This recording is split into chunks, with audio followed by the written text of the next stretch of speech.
यशोदानन्दना व्रजजनरञ्जना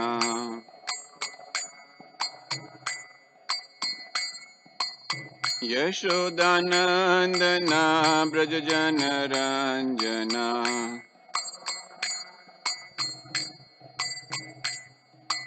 यमुनातीरावनचारी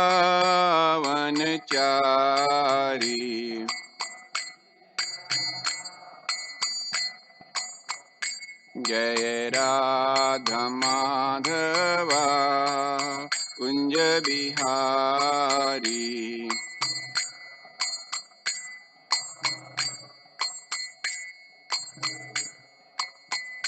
जय राधा माधवा कुंज बिहारी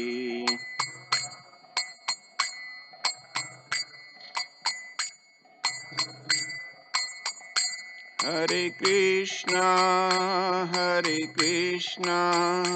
कृष्णा कृष्णा हरे हरे हरे राम राम राम हरे हरे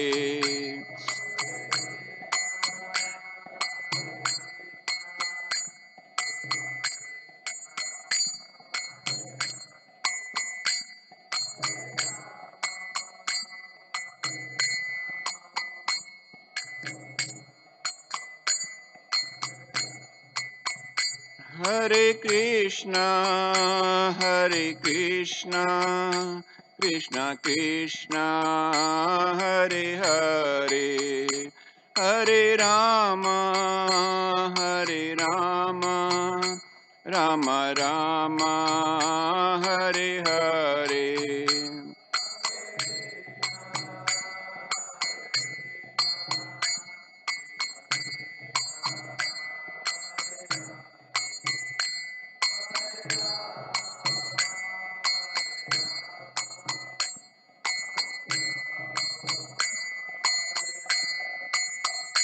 हरे कृष्णा कृष्णा कृष्णा हरे हरे हरे राम राम राम हरे हरे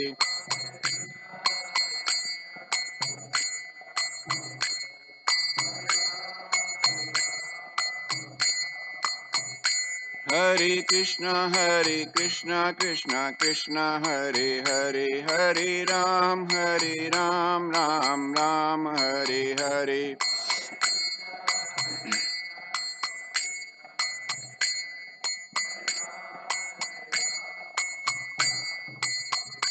हरे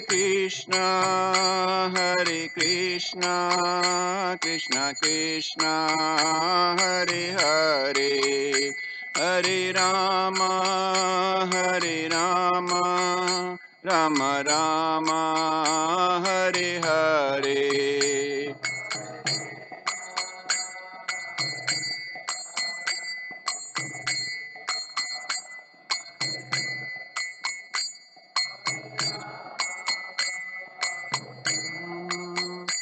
राम राम हरे हरे हरे कृष्णा कृष्णा कृष्णा हरे हरे हरे राम राम राम हरे हरे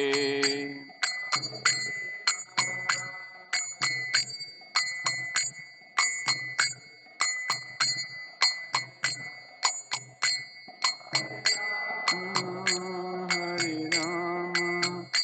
राम राम हरे हरे जय किशोर किशोरी जय किशोर किशोरी जय किशोर किशोरी जय किशोर किशोरी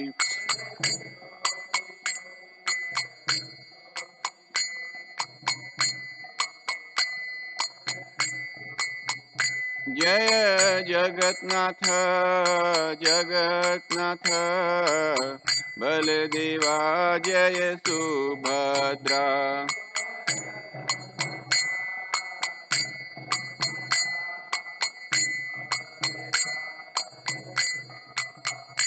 Jaya Gauranitai, Gauranitai, Gauranitai, Jaya Gauranitai.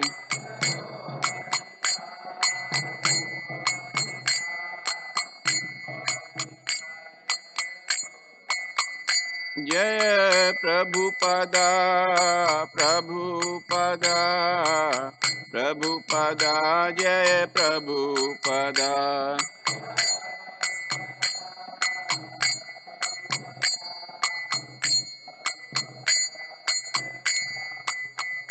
Jai Jai Prabhupada, Prabhupada, Prabhupada, Jai Jai Prabhupada.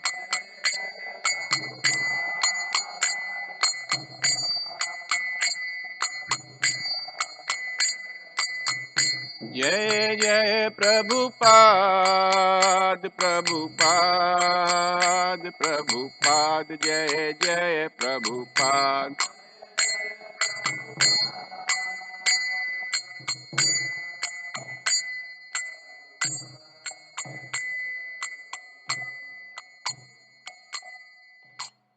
जय ओम विष्णुपाद परमहंसा परिवाजकाचार्य श्रुत शत Shri Srimad divine grace A C Bhakti Vedanta स्वामी शिल प्रभुपाद की जय। ग्रंथराज श्रीमद् भागवतम की जय। All glories to assembled devotees, all glories to assembled devotees, all glories to assembled devotees, all glories, all glories, all glories to Guru and Gauranga.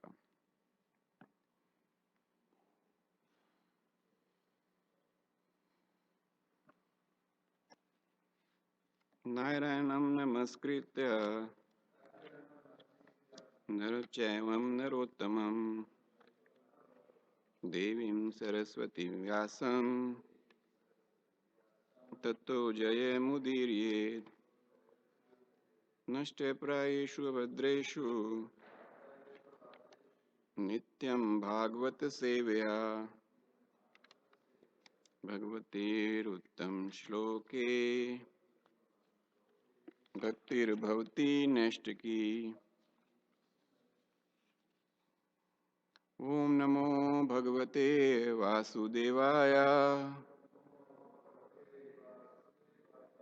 ओम नमो भगवते वासुदेवाय। ओम नमो भगवते वासुदेवाय। Hare Krishna. So we are reading from Srimad Bhagavatam, Canto 7, Chapter 13, The Behavior of a Perfect Person, text number 8. Na shishyan anubadanita granthanne vyabhayashid bahun na vyakhyam upayanjita narambhan arabhet kvachit. Na shishyan anubadanita granthanne vyabhayashid bahun ग्रंथान्य व्यभयषेद बाहुन ना व्याख्याम उपयायुंजिता नरम्भान अरभेद क्वचित ना शिष्यान अनुबंधिता ग्रंथान्य व्यभयषेद बाहुन ना व्याख्याम उपयुंजिता नरम्भान नरभेद क्वचित।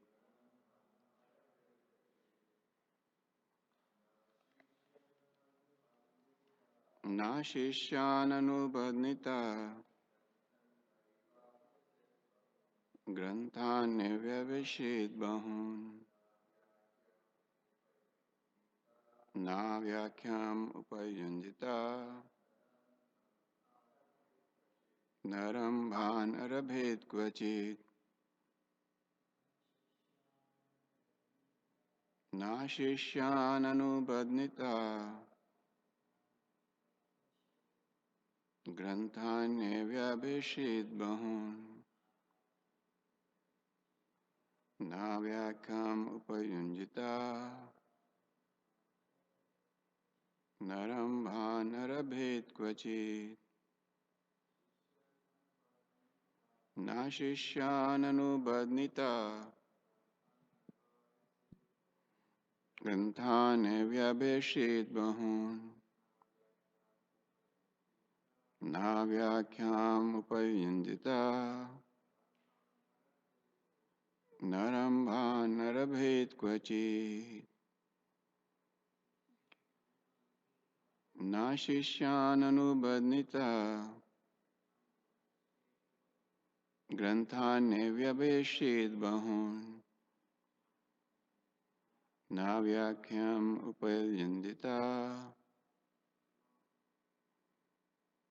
narambhan narabhet kvachit na shishyan anubadnita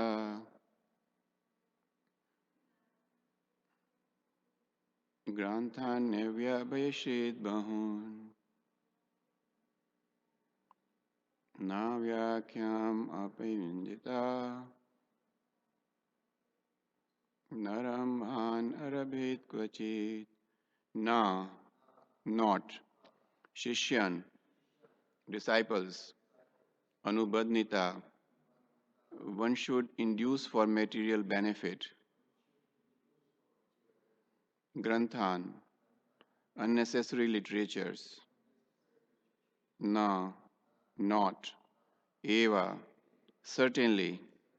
Abhyasit, should try to understand or cultivate. Bahun, many. Na, nor. Vyakhyam, discourses. Upayunjita, should make a means of livelihood. Na, nor. Arambhan, unnecessary opulences. Arabhat, should attempt to increase. Kvachit, at any time. Translations and purport by His Divine Grace, A.C. Bhaktivedanta Swami Srila Prabhupada ki jai. A sannyasi must not present allurements of material benefits to gather many disciples, nor should he unnecessarily read many books or give discourses as a means of livelihood. He must never attempt to increase material opulences unnecessarily. Purport. So-called swamis and yogis generally make disciples by alluring them with material benefits. There are many so-called gurus who attract disciples by promising to cure their diseases or increase their material opulence by manufacturing gold. These are lucrative allurements for unintelligent men. A sannyasi is prohibited from making disciples through such material allurements. Sannyasis sometimes indulge in material opulence by unnecessarily constructing many temples and monasteries, but actually such endeavors should be avoided. Temples and monasteries should be constructed for the preaching of spiritual consciousness or Krishna consciousness, not to provide free hotels for persons who are useful for neither material nor spiritual purposes. Temples and monasteries should be strictly off limits to worthless clubs of crazy men. In the Krishna consciousness movement, we welcome everyone who agrees at least to follow the movement's regulative principles. No illicit sex, no intoxication, no meat eating, and no gambling.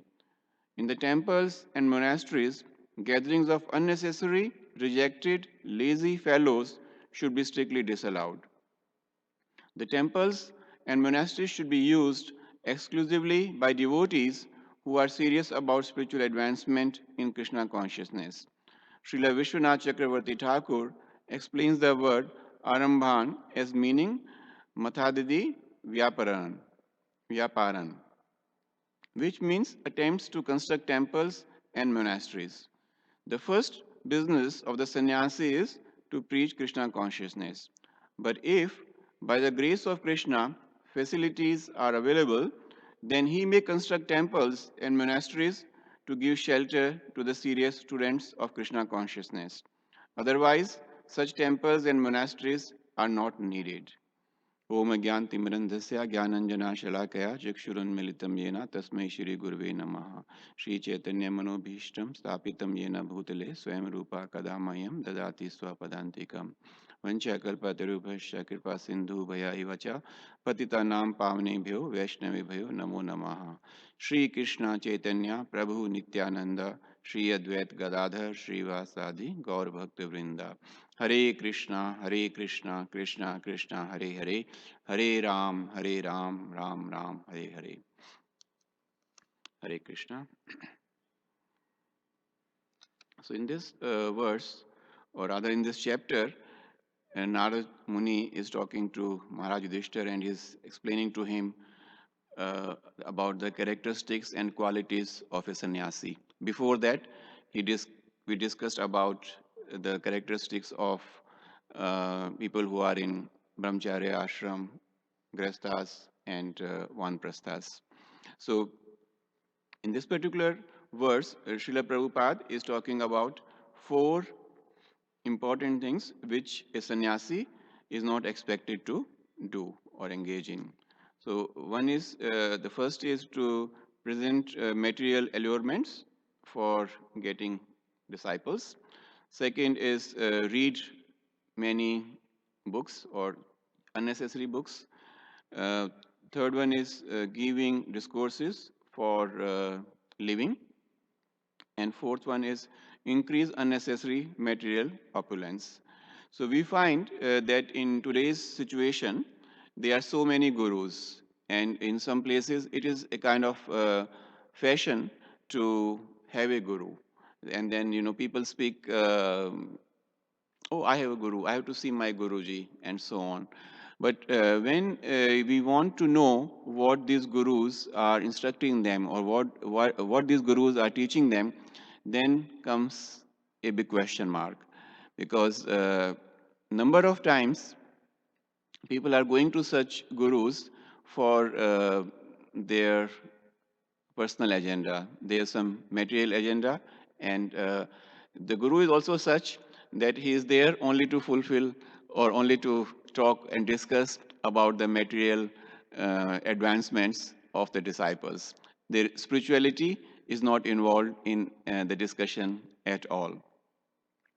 So we have several examples of this, and I would like to share with you one or two, which are quite interesting. So it has been many years ago. I picked up a Indian newspaper from Patel Brothers. I was doing grocery, and then they give out this newspaper free. So I said, okay, let me take it and see, what's going on. And there was a news item in that a Babaji had come from UK.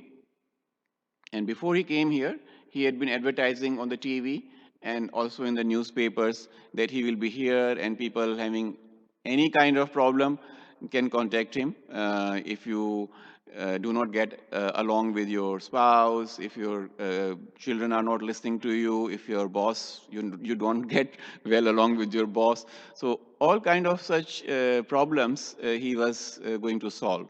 And of course, if you have some financial difficulties, he will be there as well to find a solution for you. So he was one in all. So the news item was that he duped so many people and ran away with their money, and he couldn't be traced. And interestingly, what surprised me the most was that the people who got duped were all well-to-do people. It was not that they were some poor people who wanted to make some money or get Babaji's blessings to make some money. These are the people who already had a lot of wealth, and they were so greedy that they wanted to multiply it, and they got into somehow the false promises which this guru made, and they eventually had to lose a good amount of money, and this Babaji ran away.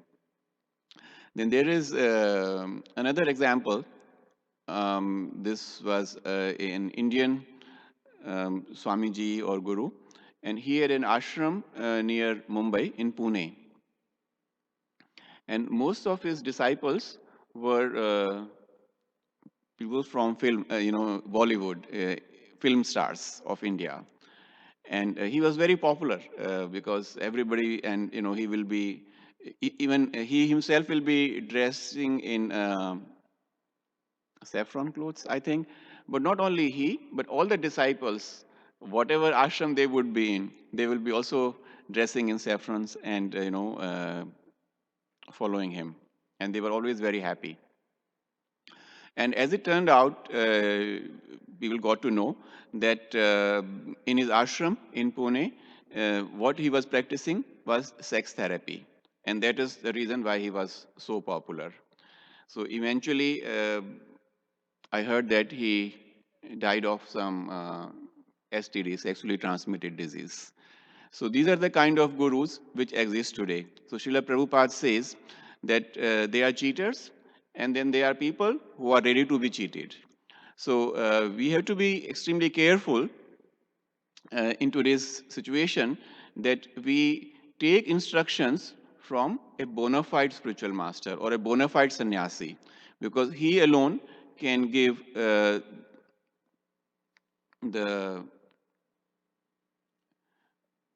message of Krishna to us. Prabhupada says here that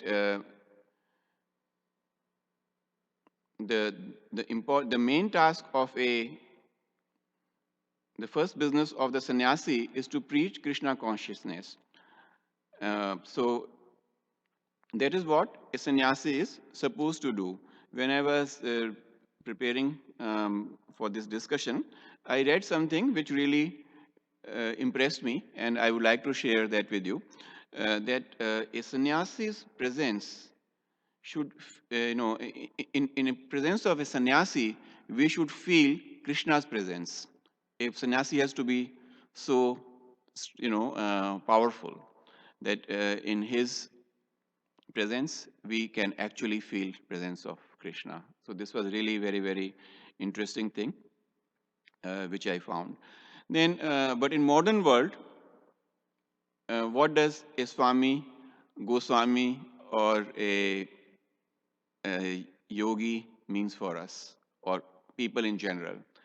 So traditionally, we know our scriptures explain what a Swami or a Goswami is, the person who has control over his senses.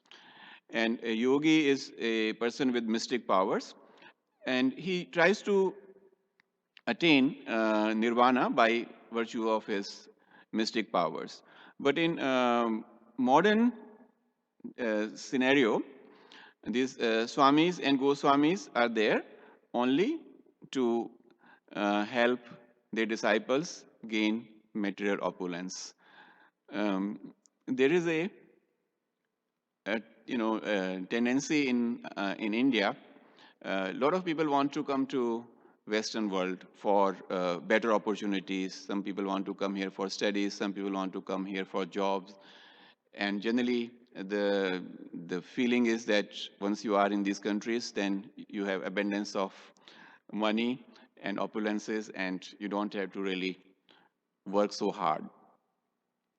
And it is not always very easy to get a visa for US. It's quite difficult because US embassy will scrutinize the papers very carefully, and only if they are very satisfied, they will issue a visa to an applicant.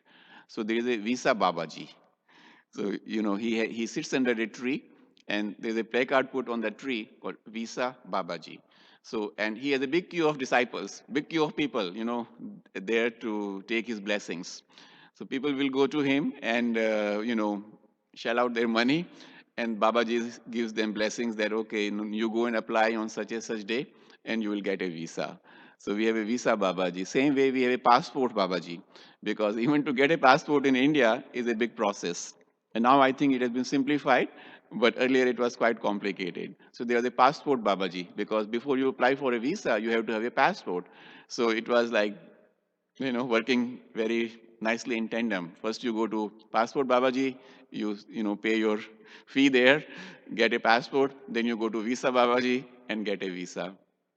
So this is the mentality with which people are actually going to sannyasis.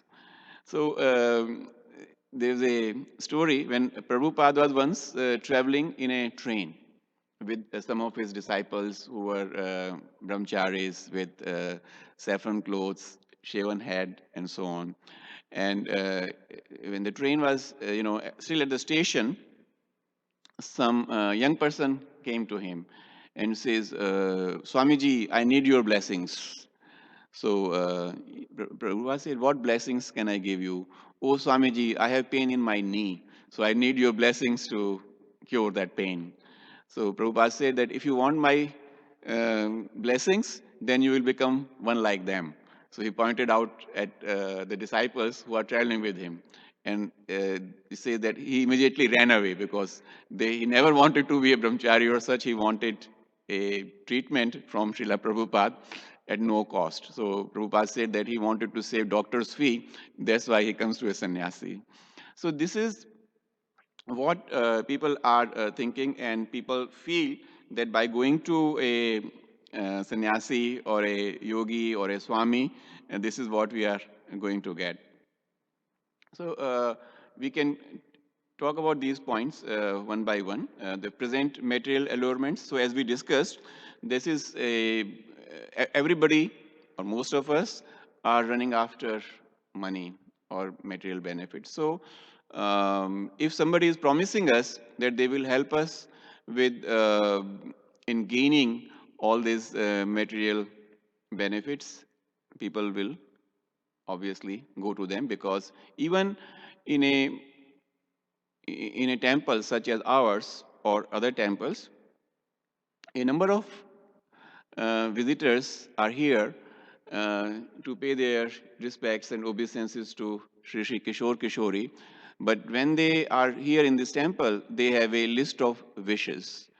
And I have shared this with you earlier also, that if you come here on, say, January 1st, which is the beginning of the year, you will see a lot of such people whom you see only once a year on January 1st, because they are here to, come to Shri Kishore Kishori. They want to have an agreement with Kishore Kishori that on first day of the year, I am paying something, I am donating something in the hundi. And rest of the year, you donate something in my bank account. So this is the program with which they come here. So Prabhupada says one has to be careful of such sannyasis who engage in such program. Then secondly is read many books. So this is interesting because normally, reading and hearing and listening to bona fide sannyasis and acharyas is recommended in our society. But Prabhupada says that one doesn't have to read too much. One has to read only the bona fide literature, and that also for the benefit to share it with your disciples and share it with the rest of the public. Not like you want to become a PhD or a big what do you say, granthi. Granthi means the one who has read. You cannot really boast about. You can boast about reading so many books and so many, granthas. Granthas means holy books. So if you want to boast as such, then that is not really recommended. So Srila Prabhupada says that reading Srimad Bhagavatam and Bhagavad Gita is quite good for us. So if we can do that, and then of course, at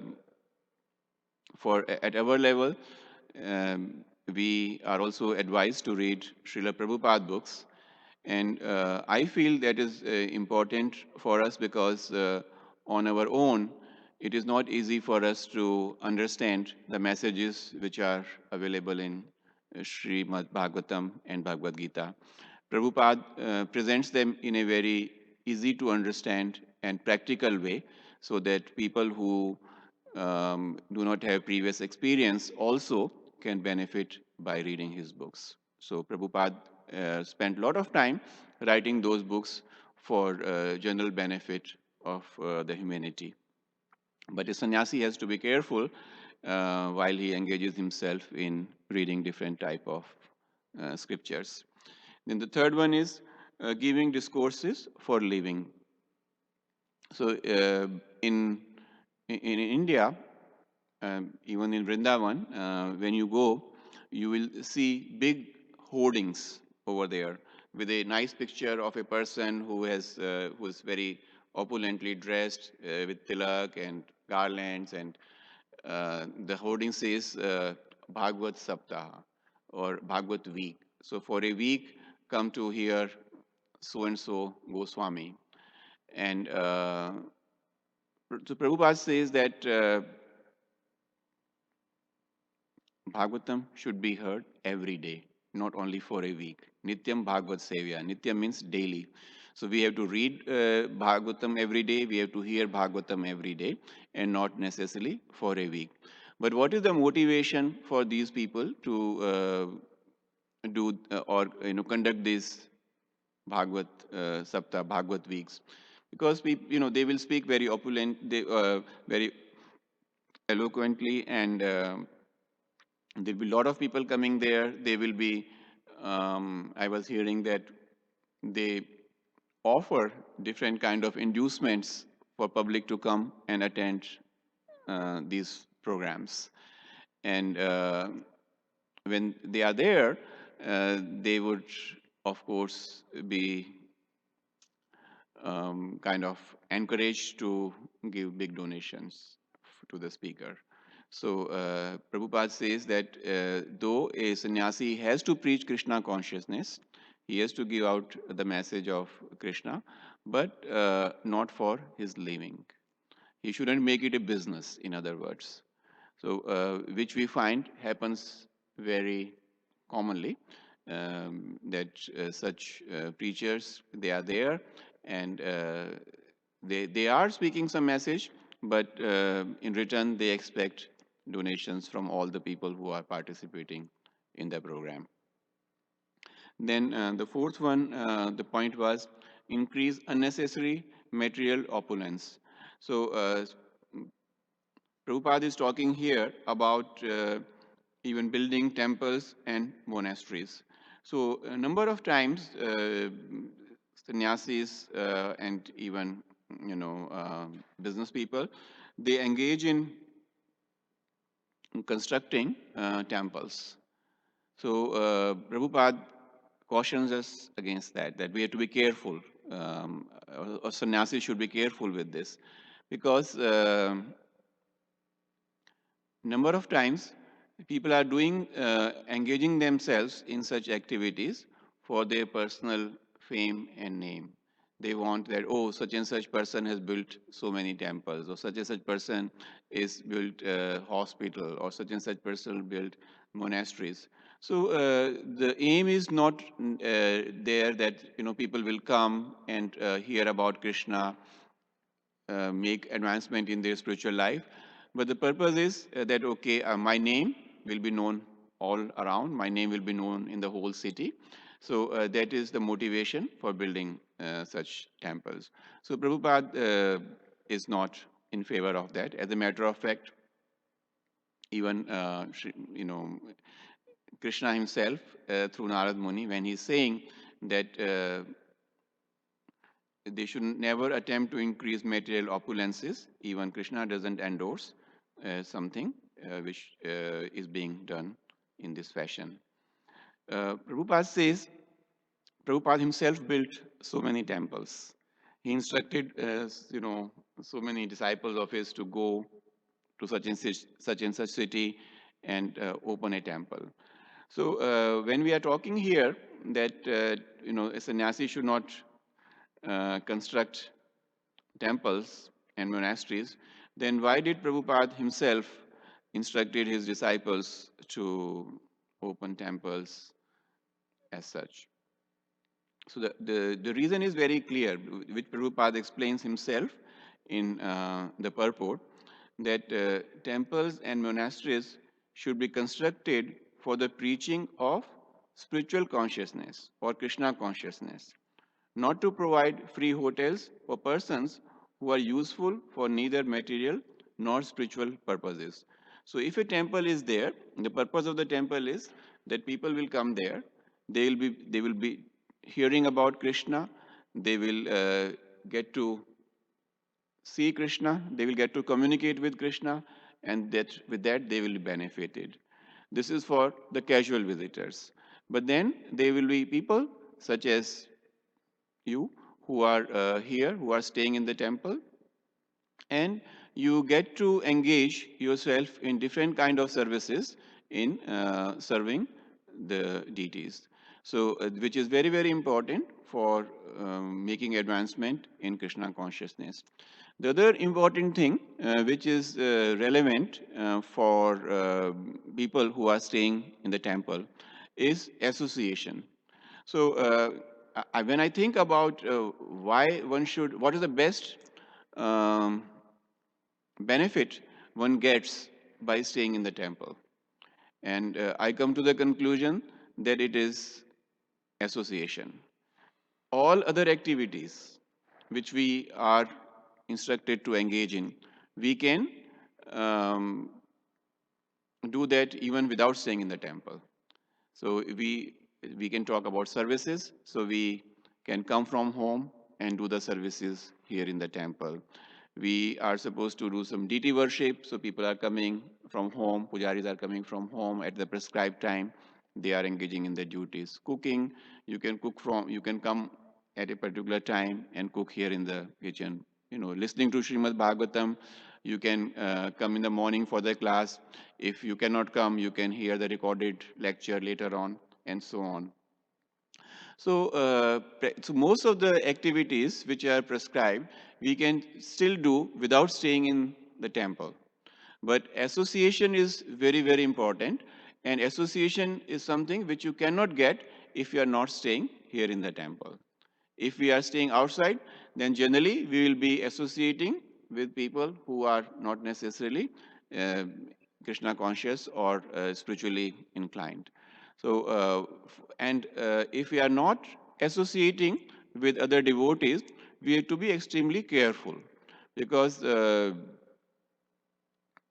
in Nectar of Instruction, Srila Rupa Goswami is, in different verses, he says, Sangatyaga. I think that is what he guards, he wants us to guard against, to associate with people who are not in Krishna consciousness. So, who are not Krishna conscious. So, if we are in outside world, then mostly we are associating or coming in contact with such people who can leave unwanted influence on us. And if we are not already at a particular level where we can benefit from, where we have strong convictions, and then we can easily be influenced by such people. So temples are constructed. Srila Prabhupada encouraged that temples should be constructed. We should have deities there, and we should serve the deities very nicely. Then he encouraged people to come and stay in the temple so that they can engage themselves in the service, they can associate with each other, and they can hear about Krishna, they can read about Krishna, and they can make spiritual advancement. And not necessary as a like Prabhupada says, not necessarily as a free hotel. So, not to provide free hotels for persons. So, I was hearing a class, and this was very interesting. And the speaker says that, a number of times people will come and stay in the temple because you get free prasadam, you don't even have to cook, and you can even, say what I want to eat and what I don't want to eat. So, he says, where can one get such a facility? So if the motivation to stay in the temple is only to get ready-made prasadam and whatever you want, then certainly Prabhupada says that place is not a temple; it is like a hotel, and he doesn't encourage us to have such facilities.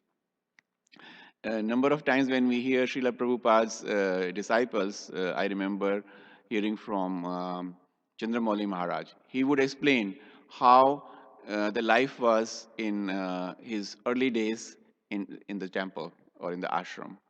And it is something, if we hear about that today, we will think twice whether I should stay in the temple or not. But at least I feel that compared to what it was in the earlier days, it is very, very comfortable now. So he would say that they will get up early in the morning. There is no hot water even in winter, so they will be taking a cold shower. They will be doing different services in the morning. After that, most of them will go out for book distribution. um, some who have services in the temple will stay back, but rest of them, they will be going out for harinam and book distribution. Then when they come back in the afternoon, they will be tired, so they will have prasadam, and then they have to again participate in the evening program. And they said as soon as they would hit pillow, they will be sleeping because they are so tired with the activities throughout the day. So today, the situation is different. The temple are providing, I would say, not really a luxurious living, but certainly more comfortable living than what it was earlier. And if we have decided to stay here in the temple, then we should have a very clear motive why we are here, and we should take the benefit of being here. If we are here simply, staying in the temple and doing some services and reading, it is nice. But by being here, one can really get a lot of benefit, and by being in association of others. Without associating with other devotees, one cannot make progress in devotional life. This is the word which Prabhupada has used. So association is very, very important, and we have to associate with the right kind of people. And luckily for us, those right kind of people are available in the temple environment. So that is the message available for us in this particular text. Now, when I was reading this purport, the other thing which impressed me in this explanation is this also would give us an opportunity to think about how to select a spiritual master. Number of times this question comes up, especially from people who are new or who have been relatively new, may not be absolutely new, and they ask this question that how do I search for a spiritual master? How do I know who is the right person for us? So when we are hearing about the qualities and characteristics of a true sannyasi from Narad Muni, then we should look for those qualities in our future spiritual master. So that is a very, very important point which we can take home from these verses. And Prabhupada, I was also, there is a course now in ISKCON, which is called the disciple course, because a number of times people were confused as to how to choose or how to select a spiritual master. So there's a course now in ISKCON, which is called disciple course, and for initiation now it is mandatory to do that course. And there they discussed these things in detail about selecting a guru. So I was reading those papers yesterday, and I can share at least one or two explanations which are given here. So there is one is from the teachings of Lord Kapila. So he talks about the qualifications of a bona fide guru, and it says a bona fide guru does not impart some self-styled concocted knowledge. His knowledge is standard and received from the parampara system. He is also firmly fixed in the service of the Supreme Personality of Godhead. These are his two qualifications. He must have heard the Vedic knowledge through the disciplic succession, and he must be established in service to the Supreme Lord. He does not have to be a very learned scholar. So even Lord Kapila says that he doesn't have to be a very learned scholar, and we are talking here about not read too many books. So that reflects the same thinking. But he must have heard from proper authority. So whatever knowledge he has gained in the disciplic, hearing through the disciplic succession, and he is engaged in service of Krishna. Then the other quotation is from Lord Chaitanya. So Lord Chaitanya is actually Prabhupada says in his explanation or in his classes that every one of you can become the spiritual master. And then he is quoting from Chaitanya Charitamrita, which says, Amara Jnana Guru Hana Tara E Desha, Yare Dekha Tare Kaha Krishna Updesha. So Lord Chaitanya says that every one of you become the spiritual master, every one of you. Why one or two? Every one of you. And then he says further, this is the important part, spiritual master is somebody says spiritual master is very difficult job. And then Prabhupada says, no. Chaitanya Mahaprabhu says, just try to carry out my order. That's all. Then you become the spiritual master.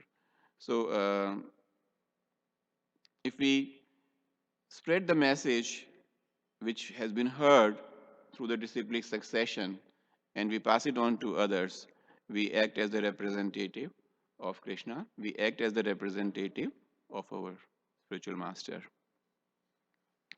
So I think I would like to stop here and invite discussion, additions, comments. Yes, Prabhu.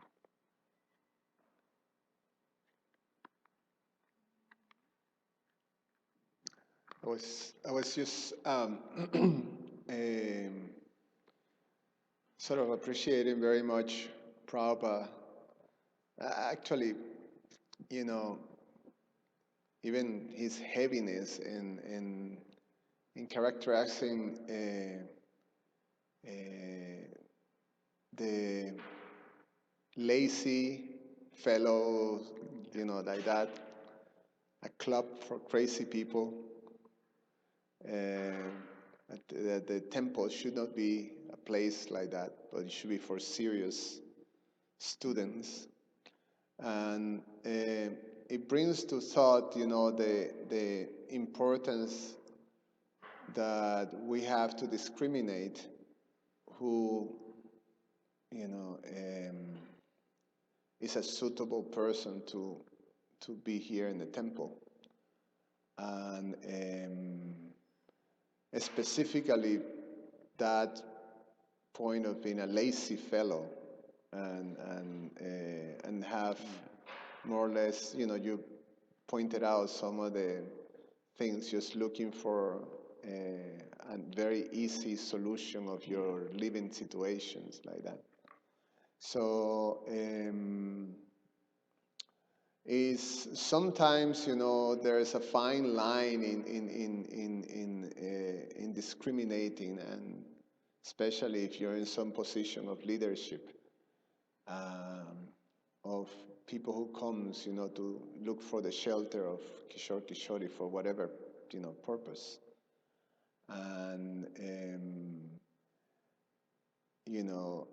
so that's always there's a fine line that we have to go through. And maybe you can comment on that. And then I also wanted to bring, using my experience through the years, that during Prabhupada's time, it was, even during Prabhupada's time, and it carried on through the 80s too, that it was, the mood was very much of preaching. and not much of cultivating, but preaching, preaching, preaching. So in general, you contact a lot of people, and in the 80s and 90s, I won't say that you were making, a huge amount of devotees that you used, during Prabhupada's time, because it seems that the time and the type of mentality of people change. During Prabhupada's times, it was the hippie movement. People were very easily just giving up, material comforts and just living, basically, in the streets. It was part of the mentality. So living in a very simple condition, it was just part of the times.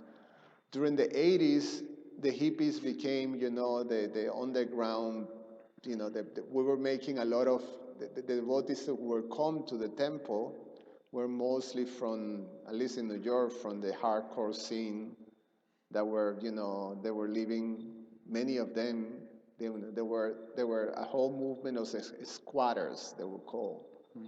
They will stay in abandoned buildings and things like that. So there was a whole group that were coming easily to the temple like that, from that scene.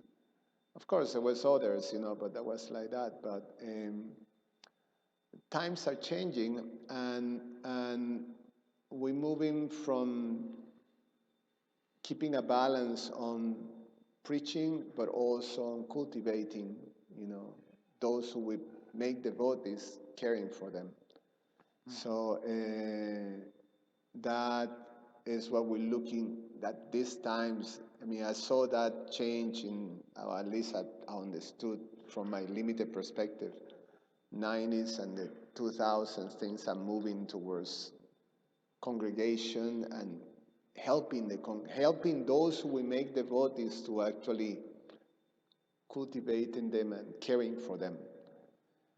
Something that, in the past, we were so focused on preaching that, not pay too much attention of the needs, like that. So those two things. So I feel even in the earlier days, people stayed with Srila Prabhupada because of the love and affection they got from him.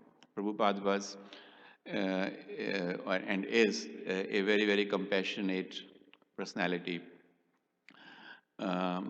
Your first question about people who want to come and stay in the temple is always very tricky to judge what their motivation is, which is true.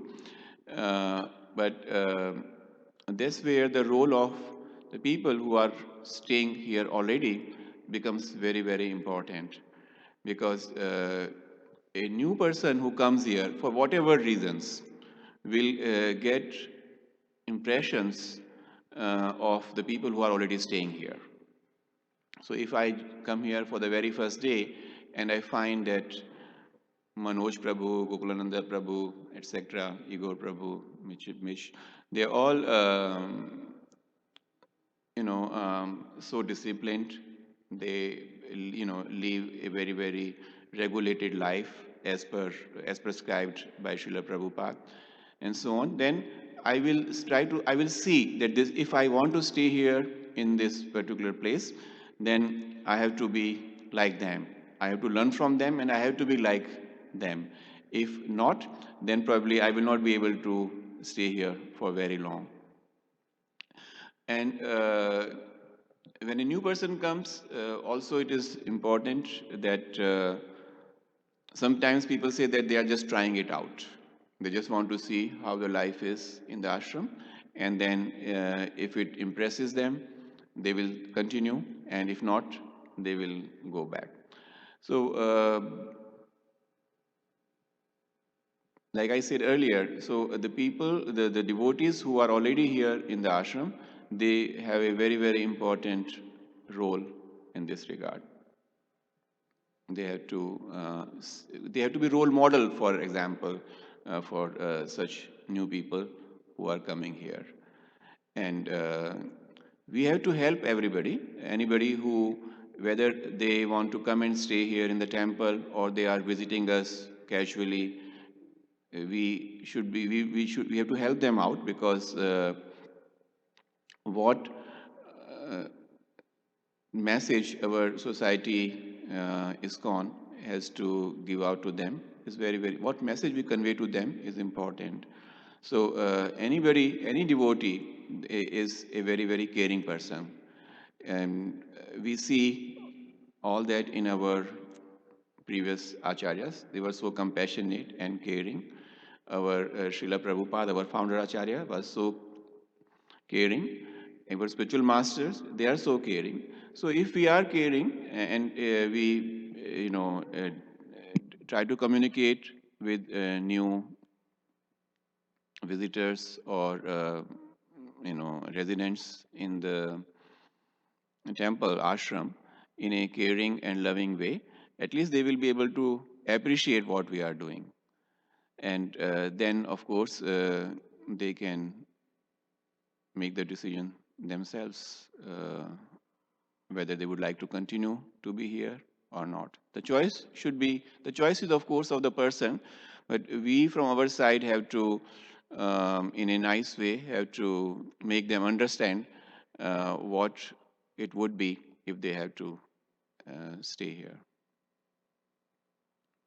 So that is my opinion when it comes to addressing this issue. It's a very tricky issue, and not very easy to there is no cookie cut formula that okay, we can do it like this. Every individual is different, and we have to treat them respectfully and provide them the opportunity to grow in Krishna consciousness. And it is for them to choose that yes, this is the right place for them.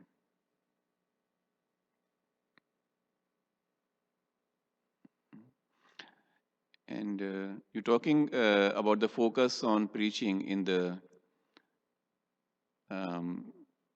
80s, correct? You were mentioning about that. So I feel it was very important at that time, because there were very few people who knew about Krishna consciousness.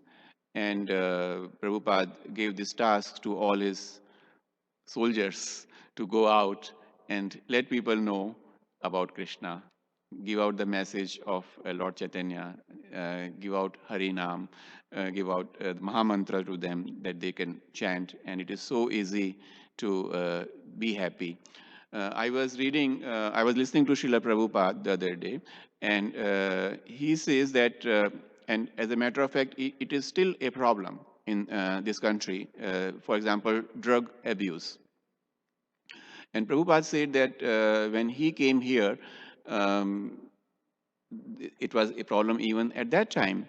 And the government of United States was spending and is still spending millions of dollars to control the drug abuse among the youngsters. And but they have not been able to make much progress there. Prabhupada says, how come people who came in contact with Krishna conscious devotees, they were able to immediately distance themselves from all these things? And he says, because ISKCON provided them a better alternative. So what happens is that the government of United States is spending a lot of money. They are telling youngsters and people not to engage in drugs, not to do drugs. But what is the alternative they are providing them? So as a result, even though a lot of money is being spent, people go back to drugs. So Prabhupada provided them an alternative, which is so sublime and so, you can say makes you happy. So, and that is why people gave up drugs and they stayed here with Srila Prabhupada. So until and unless there is an alternative provided to people, this problem is not going to be controlled. And that is what we can see our role also in the society, that we offer them something, we offer them such a nice program where they will not even think of doing drugs. They will be engaging themselves in the loving service of the deities and chant Hare Krishna and be happy.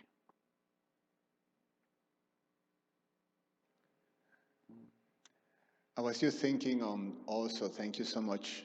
It's nice, the comments. On the culture that we have to cultivate in the temple in all levels. I mean, you mentioned that, and that is a combination of, say, you mentioned how Chandramauli Maharaj was, very happy and satisfied and enthusiastic, during those times and living in such a, sort of a difficult conditions that even today, we will be like, ooh, would I like to, would I be able to do that? Or, you will have people protesting if they don't have certain facilities, like that. So, the situation of being a devotee, in the temple,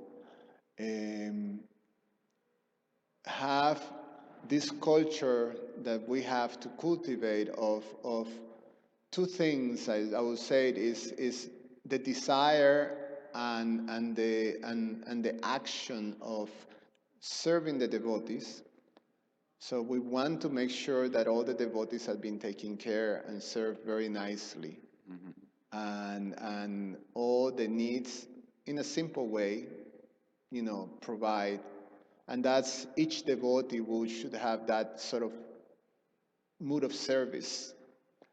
And at the same time, we also have to have a mood of gratitude for the facilities that the deities are providing for us, and be always satisfied with their kindness, and whatever they provide, then you're satisfied. So those two things, the mood of service and also the gratitude towards the deities. And I remember a situation of my Guru Maharaj saying something very deep in terms of, a situation in which there was a need, or there was a need for making a better facility for the devotees, and then there was an opportunity to get, something that will help that to create a better facility, and that didn't happen. And my Guru Maharaj says because there was the right attitude was not there. So Krishna didn't provide. So when the culture is there, Krishna will provide all facilities. Yeah. When the culture is compromised by whatever condition we have, then Krishna will create situations that will force, sort of, that will help at least, internalize that mood of service and the mood of gratitude, like that. That's true. I feel living in the temple is certainly austere. It is not luxury. And so what we could do is that we can compensate for all the so-called luxurious expectations by giving out love and affection to the new people. Because if they are respected, if they are treated nicely, then the austerity which they have to undergo, they will forget that. The problem comes sometimes that people have too many expectations, and they are not fulfilled, and obviously then they are not happy. So again, I'm just repeating myself, and which goes in line with that the senior residents have to kind of by their own examples help the new devotees to grow in Krishna consciousness. They have to provide them they have to provide the new residents an environment and an example in which a new resident can grow. Thank you. Any other discussion points or questions? Yes. What is your name, Prabhu? I'm Manish. I'm from Maharashtra. Okay. You are visiting here? Yes, I'm visiting. I'm a congregate member. I'm doing some service in Pune, Nigdi. Mm-hmm. Just visiting and then take Okay. one Welcome time. to Chicago. Huh? Okay. Welcome to Chicago. Yes. Thank you. Okay. My question is when we when there are some congregate devotees are there who are not a full-time devotees, but still they follow the something principles at home, and obviously they said you need an association. Okay, association is very important for them, but those who are not a full-time devotee, actually they need out of the temple association, it becomes the devotee association with the non-devotees. Okay, so in this situation with the non-devotees, what will be the, like somewhere they are in the working environment. Okay, so how should they protect themselves from the Maya in when they will have from Mm-hmm. those situations? So there are two words which I have heard. One is isolation, Huh, and the other one is insulation. huh, huh, So one could be that we isolate ourselves, huh, huh. which is not good, because when we are in the world, we need to associate with people. We need to talk to them. We may be working somewhere. We may be studying somewhere. Yeah. Whatever we are doing, we cannot isolate Huh, ourselves. huh, huh. So that is not really recommended. But we can insulate ourselves, and we can insulate ourselves by the influence, the unwanted influence which such people can create on us. So how can we insulate ourselves is by chanting sincerely, by following the regulative principles sincerely, and reading Srila Prabhupada books. That will give us enough strength and energy to keep ourselves away from the influence which this unwanted association can give on us. As a matter of fact, when we strongly follow the instructions of Srila Prabhupada and our spiritual master, even these other people, the so-called non-devotees, they will be influenced by you. They will be influenced, and they will be inquisitive exactly about what you are doing, why you are doing, and so on. And that is an opportunity for us to explain to them about Krishna. So we can use that opportunity to introduce Krishna consciousness to them. Okay, but till what should be the limit that we should explain them to the non-devotees? Till what should what at what level we should take explanation, our Krishna conscious explanation to them?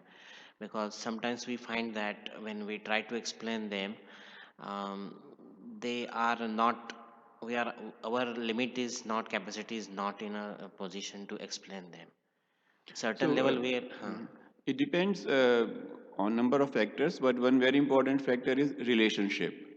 So okay, it depends on what kind of a relationship you have with that person. So if based on that you can talk. So if you don't know a person at all, you can talk only that much with, okay, you can talk only very small, in a small way. If you know a person well, he is your friend, he comes to you often, you meet together, but he's not practicing Krishna consciousness, but yet he wants to know from you, then you have an opportunity to talk to him little bit in more detail. But with a person where there is no relationship, you will be very, very brief. You can tell them, you know, some you can give them some brief introduction, and you can give Srila Prabhupada's books, which will introduce that person to Krishna consciousness. You can provide that person a contact information, your own or of your temple or of some other authorities who can talk to them little bit more in detail. If they have more questions, then they can come to such persons and get benefited by that. Okay. Yeah. Okay? Thank you, Thank you. Prabhu. Thank you for your participation. Srila Prabhupada ki jai. Jai. Srimad Bhagavatam ki jai.